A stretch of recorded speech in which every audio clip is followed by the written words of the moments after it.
So I was browsing around Facebook and I happened to stumble across what I'm sure quite a few of you have seen as well. This little beauty. God, isn't it pretty? The way it sparkles and it shines. Must be the best steak in the world, right? No! I'm sure it's gonna surprise a lot of you given its glitz and its glam, but this steak tastes the same as this steak.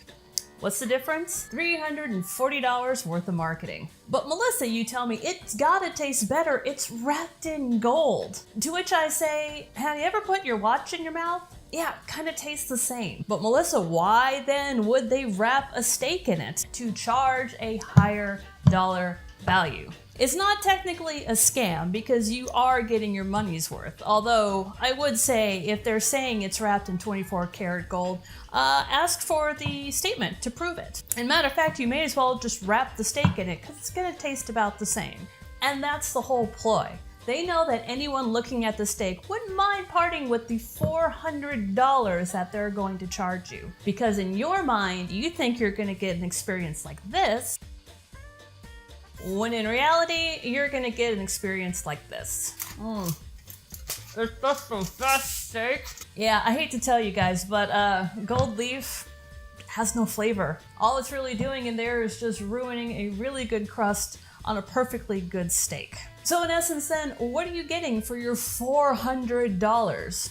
Well, you're getting a $60 steak and $340 worth of bragging rights. Personally, I'm not really a fan of going to a restaurant to get a steak because I don't trust what the steak was before it was put on the grill. How can I be sure what the quality is before it hits my table? I would rather make steak at home. And I know it's daunting for quite a few people, but bear with me. I'm gonna show you guys how you can make a steak that tastes like $1 million without paying $1 million.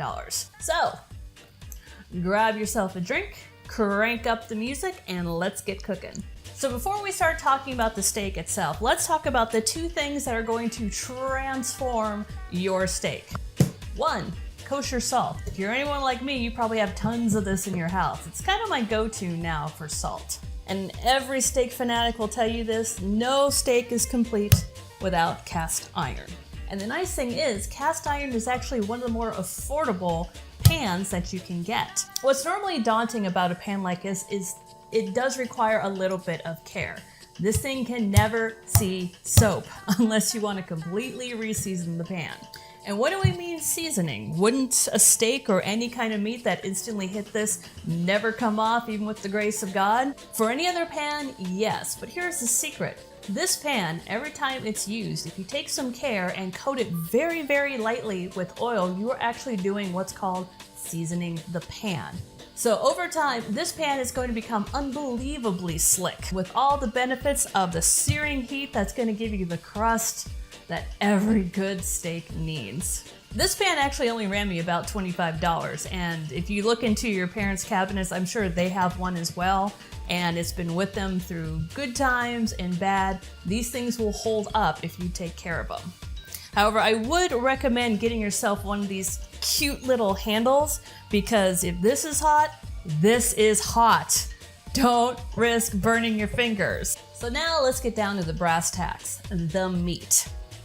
If you've never bought a steak before, I'm gonna give you some tips and tricks that'll help you when you go out and buy them at the grocery store. A couple of key things that you're really gonna wanna look for. The first thing is take a look at the grade. Now, grading is done by the USDA. Not everyone has to do it, but it'll give you at least a better indication of the quality of the meat. And there's 3 different types of grading. You have select, which is the lowest rung possible. It's not exactly a horrible cut, but if you were to get something select, I would recommend something from the hind end of the animal because it's going to be not as good a quality, but you can still help it out with braising. After that is choice. Choice is the nice middle rung. You can find some really great steaks in choice, and it's a good use, especially if you're in an area where you don't have a local butcher shop. Now, if you can get it and if you can afford it, my recommendation is prime. There is nothing like it. However, prime at one location may not equate the same thing as prime at another location. You really got to look at the meat. What you want to look for is nice redness. Make sure that you don't have any dark spots. You want the fat to be as white as possible. The more red it is, the more it's been sitting out. And then finally, something that's called marbling. And what marbling is look at all the fat that's kind of interwoven in the meat. It's beautiful, right? It's gonna taste like a dream because that fat is going to break down and actually separate the fibers, so in your mouth it's going to come across like butter. However, even the finest cut of meat can still use something that we call dry brining. So what is dry brining? Dry brining is basically the use of salt without the use of a liquid. So what salt would normally do to penetrate meat if it were in a brine or a marinade, you're gonna actually do with just the power of the air. So grab yourself a good handful of salt. Kosher is best because kosher is flat and it'll grip the meat a lot better. And you're gonna wanna put on more salt than you think you're gonna need. Don't worry, it will not make the final product salty. What's going to happen is the salt's gonna start to penetrate the meat. You're gonna wanna pretty much coat the top of it and then press it in, because we're gonna let this rest for about 30-40 minutes. This is just pulled from the fridge, so we're gonna need this to come up to room temperature before this even thinks about hitting the iron. So as you may notice, I'm only using salt, I'm not using pepper. The reason for that is we're about to introduce the steak to the fires of hell, and pepper likes to burn.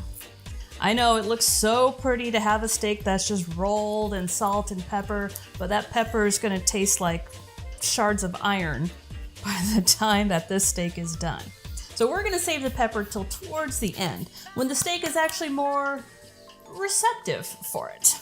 Finally, we're gonna wanna take our steak and put it on top of a cooking rack. As you can see, I've got another one here that I started just a minute ago for the B-roll. The reason why you don't want this just sitting on a plate is because you need air to kind of move around the steak. That's gonna help the salt to be able to break down the fibers a little bit and get further into the meat. Plus, you're gonna want this nice and dry as possible before it hits the pan. So, once you've salted the meat, go ahead and let this sit for about 30 minutes for not only the meat to come up to room temperature, but also for the salt to do its magic, and then we're gonna get the fires a-cranking.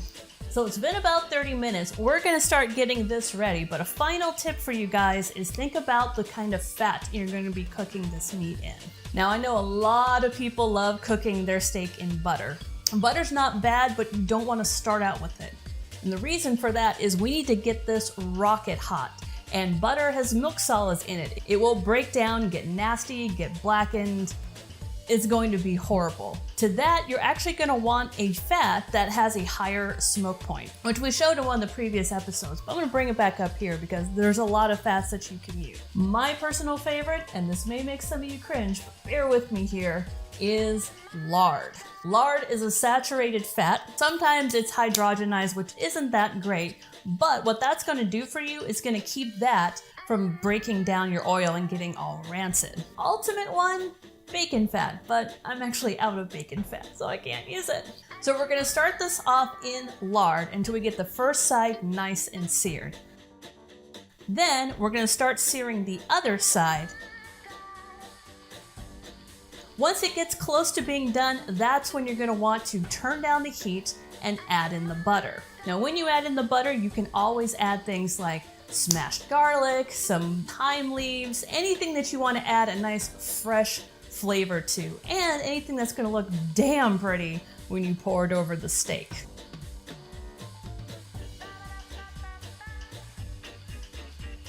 The final tip that I have for you, until you start to get a feel for how the steak moves when it's cooked a certain way, my recommendation is use a thermometer. However, if you use a thermometer, make sure to leave the thermometer in until the steak has actually come off the pan and rested, because the second you pull that out, it's gonna wanna pull juices with it. Let it rest, it'll still be nice and warm, and then right before you're ready to serve, that's when you should pull out the thermometer.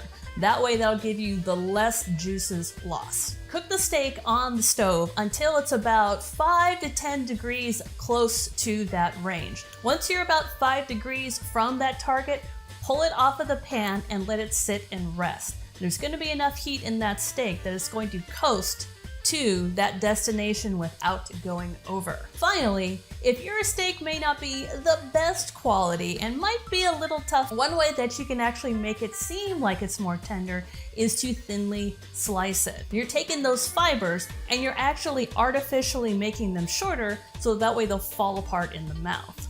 And there you have it. Just a little bit of love, the right tools, and you can make a steak taste even more divine than whoever thought that was a good idea. Thank you guys so much for watching. I hope you guys have enjoyed this. If you do try it, please take a picture and tag me on social media down below. I'd really love to see it. If you're looking for a good side to pair with a steak like this, might I recommend a fresh from the oven tomato galette? If you'd like to see the recipe for this, let me know in the comments down below and be sure to hit that subscribe button so you get the notification. Thank you guys so much for watching, and I'll see you awesome people in the next video. Bye!